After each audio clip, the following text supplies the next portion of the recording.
Hi, this is editing Hafeezat. I am currently at the tech center at my university, but I also wanted to make sure that I put in here before I continue that while Black people need to be paid and given the true recognition for their work, I'm very proud to say that there are Black people who are taking it upon themselves, to not take no for an answer and to create opportunities for themselves. Like, they're not waiting for opportunities. I'm gonna insert an example here. But basically, there's people who are creating TikTok or content creator houses for Black creators. There are a lot of Black creator hubs for photography, for art, etc. And I think that's something very beautiful about just being Black, is that we continue to make for ourselves and we continue to look out for each other when it comes to being mistreated by other communities. So that's something that I wanted to point out before we get into this video. So yeah. Hi, welcome back to my channel. If you're new here, welcome to my channel. My name is Hafeezat. I'm a current events and lifestyle blogger, vlogger, YouTuber, Instagrammer, social media marketing extraordinaire. And today we're just going to be chatting about, why Black people are always paid dust when we control everything. Before I get into anything though, if you haven't subscribed yet, please subscribe, because I always talk about things like this, and if these are the types of topics that you enjoy, you're gonna enjoy this channel. So hit the subscribe button, if you're gonna like this video, and let's get right into it. Usually I have my iPad with notes and everything like that, but this is really just off the dome, rant style type thing, because I'm mad. I feel like I've been mad lately on this channel, but it's true. There's just a lot of things that are making me mad in the world, so why not share them, because I know other people are mad about these things. So if you're not on, social media, or you don't watch reality, not reality TV show, if you don't watch late night TV and whatnot, recently Addison Rae was on the Jimmy Fallon show, and she was invited to perform her new song, her new single, or whatever the case may be. Don't know what it's called, don't really care. But during her segment on the show, she was asked to do a bunch of TikTok dances. Now, what ended up happening was a load of outrage, because a lot of the TikTok dances that she did, not every single one, but a good chunk of them were created by Black creators. She did not create any of those dances, but Addison Rae, if you don't know her, she's known for being one of the more prominent TikTok influencers and whatnot on the platform, along with Charlie and Dixie D'Amelio and that whole kind of group. And this isn't the first time that Addison has been given opportunities for things that she hasn't necessarily created. We talked about this a couple months ago with the whole Jalea Renegade situation, where Charlie and Addison were invited to do things from being in an NFL Super Bowl commercial to going to the NBA and being able to perform on the court and whatnot. And Jimmy, inviting her to do the dances and whatnot was just kind of a kick to the face for a lot of people, especially Black people, because a lot of the dances that she was dancing, it wasn't hers. So my issue with the situation is that, these people who created the dances, there are dance credits that are there. There's information that will allow you to find these people and then bring them on, onto the show. Why? I understand that it was Addison's show because Addison was performing her new song, but at the same time, it's this is something that happens all the time. They take the people who are more prominent and more influential and will forget about the people who actually paved the way and made the creations. So naturally, Black Twitter was up in a roar, and they started circulating the people who actually created the dances and was constantly hammering the Jimmy Fallon show and everything like that. Okay, bring these people on, bring these people on, bring these people on. So actually a couple days ago, I saw that they ended up allowing these people to film themselves at home. But obviously, that wasn't enough, and people are why didn't you fly them out? Why didn't you fly them out? Because people were saying, oh, well, Addison already lives in LA, that's why she didn't have to fly out. First of all, Jimmy Fallon shoots in New York, so that's number one, so you're wrong. She was able to fly out in a pandemic. They could have flew them out too. So don't use that excuse. You know, Jimmy Fallon definitely has the resources not only to have found these people originally, but to definitely bring them into the studio. But somebody was like, oh, he got them dancing in the foyer of their house instead. But it's like, you laugh at it, but it's true. And this is just what happens. They end up having to do damage control time and time again, saying, oh my gosh, we're so sorry, we forgot the black people, here you go. But why are you forgetting us in the first place? That's my whole thing. Black people drive culture. Black people drive pop culture. Black people drive a lot of things in this country. Without us making the blueprints, a lot of things in this country wouldn't exist. You've seen it, you know, from like the past videos that I made about Black History Month, all the inventions that black people created that either weren't credited for them initially or had to share them with a white person in order to just receive patents and credits, because at the time, black people had little to no autonomy in this country. So we're seeing that in this new digital age of black people creating these dances and having fun and sharing their creativity and expression, but it now getting ripped off by white or non-black people creatives and them profiting up from it, and the black creators are getting paid dust. Recently I saw this statistic, and I'm gonna show it here on the screen, but it basically showed just how much money, you know, black influencers make compared to white influencers based on these statistics that this page has. The difference is very, very startling. I'm not surprised by it, but it's very startling. And it gets me mad because, again, it's like, you're basically saying that you don't value us and you don't value what we contribute, but clearly the world runs on black people. You know, they say America runs on Duncan. No, culture runs on black people. And without us, you guys would literally be stuck without content. Or if anything, the content that you would have would be kind of basic and cringy. So it's just a disservice to not only you, but also to us, because there are black people literally trying to make livelihoods off of their creativity. And when you don't give them that initial attention, or you don't give them that initial opportunity, they're not able to do that. And instead you end up fueling people who are basing their creatives and their careers off of black people. You elevate them into that status, and you continue to perpetuate this cycle of black people being at the bottom and non-black people being at the top. Again, for example, with the Jalea Renegade situation, right? Jalea was fighting for credits for her dance when it first came out, and she was ridiculed for it. Not only that, her dance essentially was whitewashed. You know, they ended up removing a bunch of different moves and making it easier because they couldn't get with her. You know, they couldn't get on her level when it came to the dance, so they made it a lot easier for them to do. And a lot of people were doing that alternative of the dance versus her original dance without giving her credit. Now you see Charlie and Addison getting, again, like, you know, being able to go to the NBA, NFL ads, all these things. They're getting sponsorships left and right. What about her? It wasn't until the New York Times and everything like that, they did that op-ed on her, and they showed that she was the original creator. That's when all the things started pouring in. That's when Charlie and Addison and them started saying, oh, we're sorry, you know, we didn't know, and everything like that. But it still continues regardless. And I'm not bashing Charlie and Addison because, like, you know, they're doing their best and it's not their fault. It's the fault of society as a whole, as well as the algorithms that be. Because TikTok's algorithm does not work for black people. TikTok's algorithm is racist, essentially. And no matter how many times they try to say that they're trying to fix it or adjust it, or that they hire some diversity and inclusive initiative like black person or whatever like that, it still does not work for black people. My thing is that black people should not have to bully in order to get where they need to get. And I say bully loosely because somebody said hashtag bullying works with the whole Jimmy Fallon situation, but we shouldn't have to do that. We really should not have to fight tooth and nail for what we deserve, because the proof is literally right there. It's right there how we work versus how they work and everything like that. But because of our skin color, to maybe our body type, etc., we're seen as undesirable, we're seen as less influential, etc., etc., etc. And I hate that. I really hate that, because it's not a proper reflection of the society in general. You need to have this mixture of influencers from all cultures and all creative spaces, but instead you have the same thinner, white, blonde, blue-eyed, brunette women and men that are taking up the influencer space. And, you know, people are fed up. I mean, this past summer, right?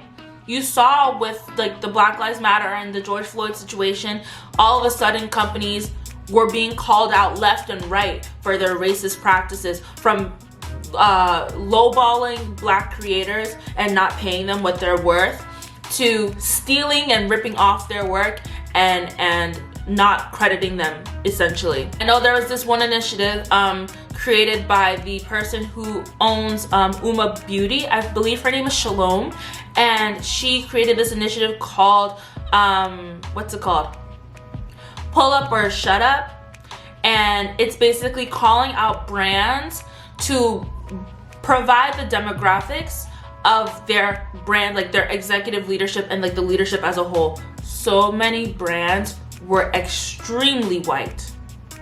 And because she called them out directly and had the backing of people like Jackie Aina, who's very influential, especially in the beauty space, they came out with their receipts, and immediately after they like, we're sorry, we know these numbers suck.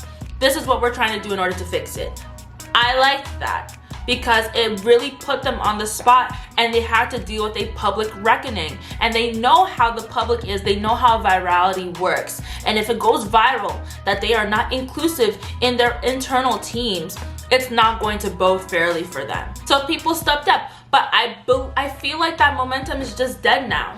I feel like people were like, oh my God, we really love Black people and Black culture. We want to give you money in June, July, August. Come September, October, November, all of a sudden it's crickets. And all the diversity initiatives kind of like fell. And all of the love for Black people has fallen since. And I fear that might be the same thing coming soon with like, you know, what's happening right now with like the anti-Asian violence. You know, all of a sudden there's this push to like support Asian businesses and to promote Asian voices and whatnot. Where was this energy before? Where was this energy before? You can't continue to just pick and choose when you want to now support people of color. It's not a seasonal thing, because Lord knows that they come out of the woodworks during Hispanic Heritage Month, Black History Month, Asian Pacific American Month. They come out of the woodworks because they need to show that they care about these groups. But after those months are done, it's over. They're not giving these people money. LGBT Pride Month in June. Prime example. All of a sudden everybody has rainbows in their packages. From their t-shirts to their bandanas to their shorts to their makeup. Everything's a freaking rainbow. Soon as June is over, pack it up. Pack it up. We don't care about the gays anymore. We don't care. We don't care about the gays, the Black people, the Asian people, the Hispanic people. We don't care about any of them anymore once their months are over. I don't like that. There needs to be a longevity when it comes to paying Black creators and other creators of color what they're worth. Minus the Addison Rae example, another example that I recently found that happened a couple weeks ago. Katie Florence, she has this thing called the Council on TikTok. It's really cute. So it's like her 4 different personalities. You know, it's like her brain, her heart, Miss Flo, you know, period and everything like that. And they like have like a council meeting of just like, oh, how do you feel about this guy or whatever. It's really fun. It's really cute, you know. Recently Buick came out with a commercial and it looked very, very similar to what Katie does with her council. But people were now asking, as soon as people saw that commercial, they were asking, oh my God, did you guys collaborate with Katie? Did you do?